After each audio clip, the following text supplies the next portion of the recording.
According to the laws of physics in the material world, it's impossible for something to come from nothing. Based on this, Christians and followers of other religions claim that God, or a supernatural force, created the universe. But here comes a clever and logical atheist who raises the question: if everything was created by God, and we know that something cannot come from nothing, then who created God? If God was created by someone or something, then God would not be omnipotent and therefore not truly God. Does this discussion sound familiar? It's a fascinating topic, but let me tell you, this question has been addressed by many over the centuries. So let's lay out an organized response to the question: who created God? First, let's establish that everything has a cause.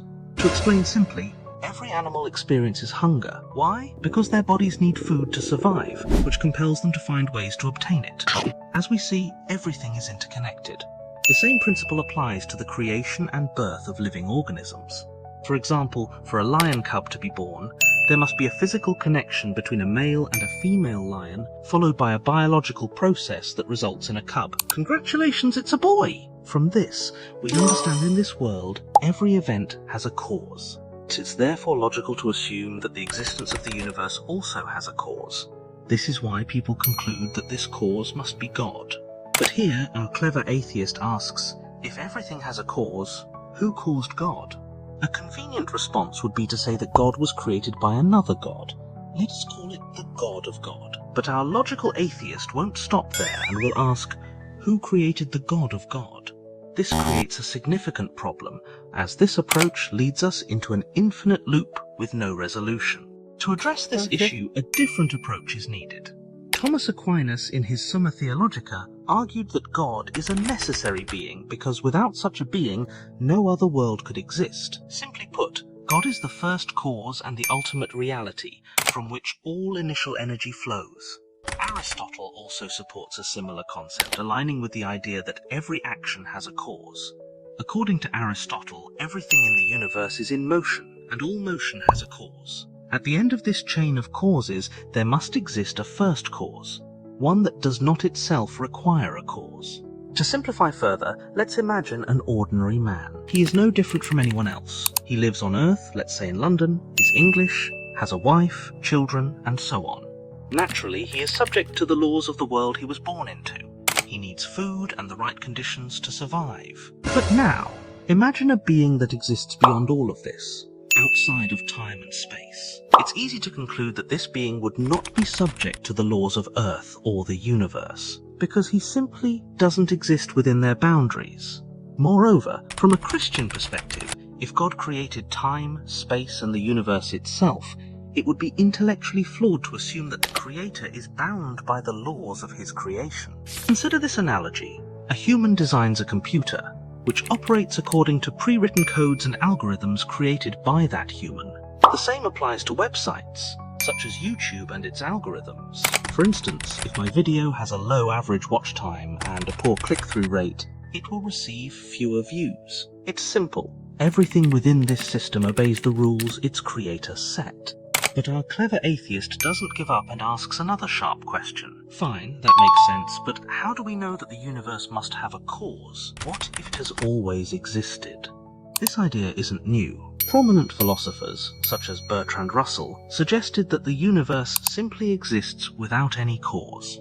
As Russell famously said, "I should say that the universe is just there and that's all." The reality, however, is that this notion is unsupported, especially scientifically. First, there's no empirical evidence to suggest that energy or anything else exists on its own without a cause. Everything observable in our universe appears to follow the principle of causality, meaning that for something to exist, it must have a cause. But the main argument here is that even according to the Big Bang theory, which occurred approximately 13.8 billion years ago, there must have been a cause. In this regard, the most well-known and respected explanation is the multiverse theory, which proposes that countless universes exist across different dimensions, infinitely. However, even here the question arises, where did the first universe come from?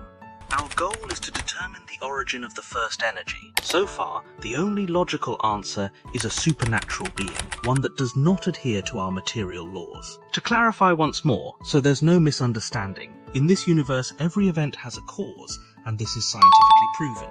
Therefore, Bertrand Russell's claim that the universe has no cause and we must simply accept this as reality is absurd. Intelligent people cannot accept such a premise. Now, let's move on to the most intriguing part. We've essentially determined that a cause is necessary for the creation of the universe.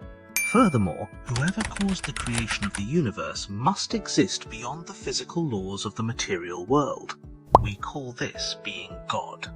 Here, our clever and logical atheist asks, if everything in the universe requires a cause, doesn't God need one too? Here's the answer. The atheist is basing this question on the rules of our universe, where everything does need a cause.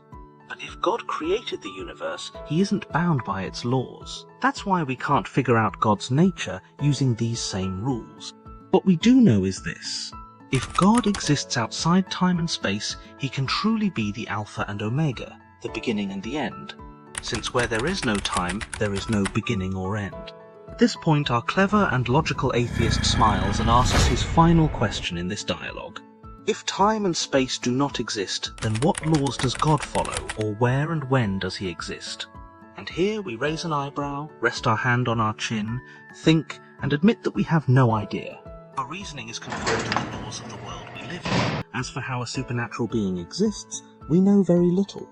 The Bible offers hints, but nothing concrete. For instance, Jesus Christ mentions that in hell there is both darkness and fire.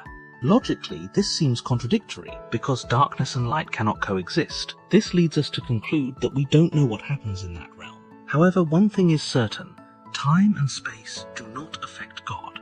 As a result, God can be eternal, uncreated, and the ultimate first cause, the first energy that set the universe in motion. And as for what a supernatural realm might look like according to the Bible, I will definitely make a video about that in the future. If you enjoyed the video, subscribe